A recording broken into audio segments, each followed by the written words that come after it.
Philippe Lacube est avec nous, éleveur, président de la Chambre d'agriculture de l'Ariège. Oui, bonjour Philippe Lacube.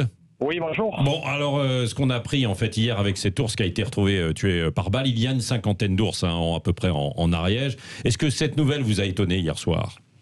Non, ça m'a pas étonné. Ça m'a pas étonné quand on met les gens dans la douleur, dans la difficulté, dans des familles qui sont vraiment dans des choses insupportables. On avait dit à l'État depuis longtemps, il arrivera des malheurs. C'est normal. Les gens à bout, à un moment donné, c'est-à-dire pourquoi à bout, Philippe Lacube, qu'on comprenne bien. À bout, parce que vous avez depuis 3 ans en Ariège, rien qu'en Ariège, vous le disiez, il y a une cinquantaine d'ours. Depuis 3 ans, on en est à peu près à 3000 brebis tuées, rien que dans le département de l'Ariège.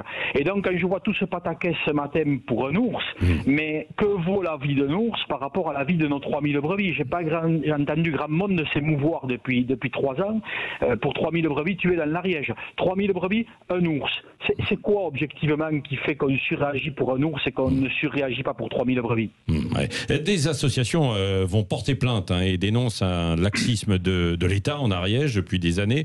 Vous aussi, vous blâmez l'État, mais pas pour les mêmes raisons ou pas? Non, nous ce que nous disons, si vous voulez, c'est que depuis 30 ans, ce projet, il est mené depuis Paris par un État très jacobin, par un ministère de l'Environnement très présent, par des préfets de région qui s'emparent des dossiers. Et on n'a jamais entendu la voix des gens des vallées, les aborigènes des Pyrénées. Ceux-là, on les a jamais entendus. Et le président de la République avait dit dernièrement qu'il donnerait un peu les clés du camion de tout ça aux gens des vallées. On l'attend parce que quelque part... Vous l'aviez rencontré, je crois, donc vous discutez avec lui, Philippe Lacube. Vous savez, hier, j'étais avec le maire du village du Stou, par exemple. Le maire du village du Stou, parce qu'hier, on a tout eu là-haut. On a eu les experts à Miami, on a eu la police scientifique, on a tout eu. Si un enfant se perd ou meurt dans les Pyrénées, on n'aura jamais autant de moyens que pour un ours. Donc, devant ce déploiement de moyens, à 22h encore, le maire, hier soir, n'avait pas été averti. C'est vous dire le regard que pose l'État sur les gens de ces vallées et de ces montagnes. Pour toute autre cause, on l'aurait averti. Ce dossier, il est surréaliste et il est meurtrier et il fait de la douleur, tout simplement. Alors, les associations demandent la réintroduction immédiate d'un ours pour remplacer celui qui a été tué. Vous leur répondez quoi? Allez, plus un, où ils veulent aller comme ça. On en est à 50, 60, 70, on ne sait pas où on en est dans les Pyrénées. Et là, de suite, au pied levé, allez, on va mettre un de plus.